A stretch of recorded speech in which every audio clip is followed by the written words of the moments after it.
ప్రభువునందు మాకు అత్యంత ప్రియులైన మీకు లైఫ్ చర్చ్ వైజాగ్ నుండి శుభములు తెలియచేస్తూ ఈ హోప్ ఫర్ టుడే సందేశాలు మీకు అందించడానికి దేవుడు మాకు ఇస్తున్న కృపను బట్టి దేవునికి స్తోత్రాలు చెల్లిస్తూ ఈరోజు ఈ హోప్ ఫర్ టుడే సందేశంలోనికి మిమ్మల్ని ప్రేమపూర్వకంగా ఆహ్వానిస్తూ ఉన్నాను. ప్రియులారా, ఈరోజు దేవుని వాక్యం నుండి మనకు బాగా తెలిసిన మాట రోమీయులకు రాసిన పత్రిక 8వ అధ్యాయము 31వ వచనం నుండి మీ కొరకు చదువుతున్నాను. దేవుడు మన పక్షముననుండగా మనకు విరోధి ఎవడు? దేవుడు మన పక్షముననుండగా మనకు విరోధి ఎవడు? ఆ మాట ఎంతైనా మనల్ని బలపరిచే మాట, ఎంతైనా మనకు ధైర్యాన్ని ఇచ్చే మాట, విశ్వాసాన్ని కలిగించే మాట, గొప్ప నిరీక్షణ కలుగు చేసే మాట. నిజమే, దేవుడు మన పక్షాన్ని ఉంటే మనకి విరోధి ఎవడు? ఆయా సందర్భాల్లో మనకు ఎదురవుతున్న శ్రమలను బట్టి, మనకు ఎదురవుతున్న విపత్కరమైన పరిస్థితులను బట్టి కొన్నిసార్లు మనకు అనిపిస్తూ ఉంటుంది, ఈ పరిస్థితి నుంచి ఇక నాకు విడుదల లేదు అనిపిస్తూ ఉంటుంది. అలాంటి సందర్భంలో దేవుని మాట, దేవుడు నీ పక్షమున ఉండగా నీకు విరోధి ఎవడు?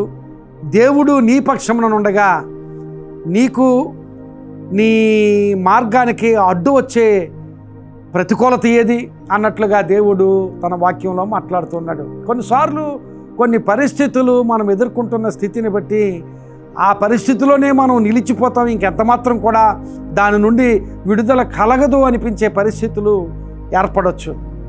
కొన్నిసార్లు సహజంగానే అది నా లక్షణం, అది నా జీవితం, ఆ పరిస్థితి నుంచి నాకు విడుదల కలగదు అనిపించవచ్చు. ఉదాహరణకి కొన్నిసార్లు అనువంశికతగా జరిగే సంగతులు, జెనెటిక్గా మనం కొన్ని లక్షణాలు పొందుకుంటాం, ఆ లక్షణాల నుంచి నేను విడుదల పొందలేను అనుకోవడం సహజం.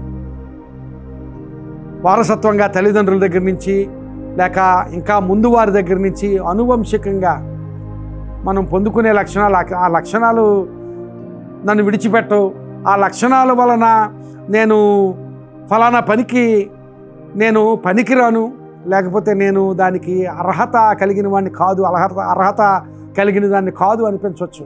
కానీ అలాంటి పరిస్థితుల్లో సైతము దేవుని వాక్యం మాట్లాడుతుంది, దేవుడు నీ పక్షముగా ఉండగా నీకు విరోధి ఎవడు? లేక నీకు ఆటంకము కలుగు చేసేది ఏమిటి? ప్రియులారా, ఈ దినాన్ని సహజంగా నీ జీవితంలో ఎవరో మార్చలేరు అనుకున్న పరిస్థితులు ఎదురైనా, లేక జీవితంలో ఎదుర్కొంటున్న సమస్యలైనా ఏవైనా, అలాంటి పరిస్థితుల్లో నువ్వు నిలవబడినప్పుడు ఈ మాట నువ్వు జ్ఞాపకం చేసుకో, దేవుడు నా పక్షంగా ఉండగా నాకు విరోధి ఎవడనే మాట జ్ఞాపకం చేసుకో. తప్పక దేవుడు నీకు ఆ మాట ద్వారా బలాన్ని, విశ్వాసాన్ని, నిరీక్షణను కలుగు చేస్తాడు. నిజమే, యెహోషాపాతు అనే రాజు ఒకానొక సమయంలో 4 రాజ్యాల సైన్యాలను ఎదుర్కొనవలసి వచ్చింది. యెహోషాపాతు రాజుకు అది చాలా అసంభవమైన విషయం. అంత సైన్యాన్ని, అంత విస్తారమైన సైన్యాన్ని ఎదుర్కొనగలిగే శక్తి యెహోషాపాతు రాజుకు కానీ, ఆయన దేశానికి కానీ, యోధా దేశానికి కానీ లేదు. కానీ అయినప్పటికీ కూడా దేవుడు యెహోషాపాతు పక్షంగాను, యోధా వారి పక్షంగాను నిలవబడి, యెహోవా నీ పక్షముగా ఉండగా, లేక దేవుడు నీ పక్షముగా ఉండగా నీకు విరోధి ఎవడు అన్నట్లుగా యోధా వారికి, యెహోషాపాతు రాజుకు అద్భుతమైన జయాన్ని ఇచ్చాడు. దేవుడు మన పక్షంగా నిలవబడితే మన సహజ సిద్ధమైన బలహీనతలు, మన సహజ సిద్ధమైన శ్రమలు, మన సహజ సిద్ధమైన ఆటంకాలు, సహజ సిద్ధమైన అడ్డంకులు అన్నీ తొలగిపోతాయి. అందుకనే దేవుడు మాట్లాడుతున్నాడు, దేవుడు నీ పక్షముగా ఉండగా నీకు విరోధి ఎవడు? మన జీవితాల్లో ఎలాంటి గొలియాతులు ఎదురైనా అలాంటి గొలియాతులను సహితము ఎదిరించి, అలాంటి గొలియాతులను సైతము జయించగలిగే గొప్ప స్థితిని దేవుడు నీకు ఇస్తాడు. ఎందుకంటే దేవుడు నీ పక్షంగా ఉన్నాడు.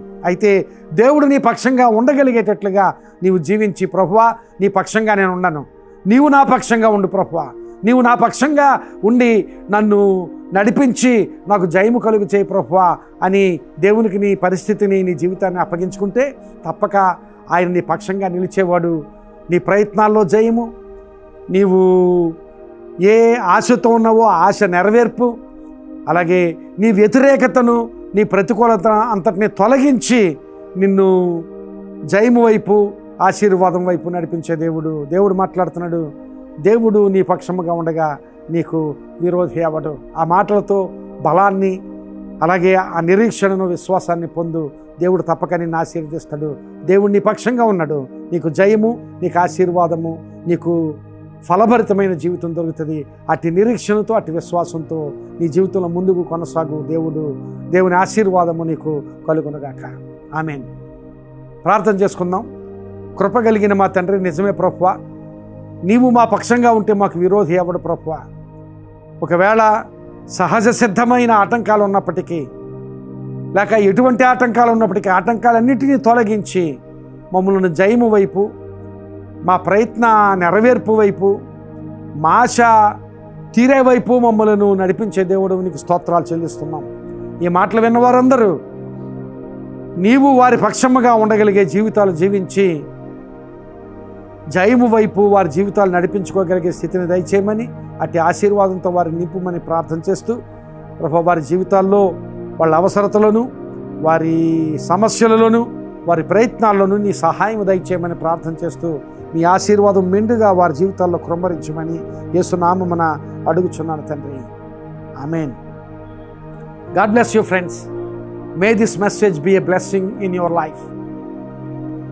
ఈ సందేశం మీకు ఆశీర్వాదకరంగా ఉంటే ఈ వీడియోను మీకు తెలిసిన వారికి షేర్ చేయండి. వాళ్ళు ఆశీర్వదించబడితే తప్పక మీరు కూడా ఆశీర్వదించబడతారు. God bless you.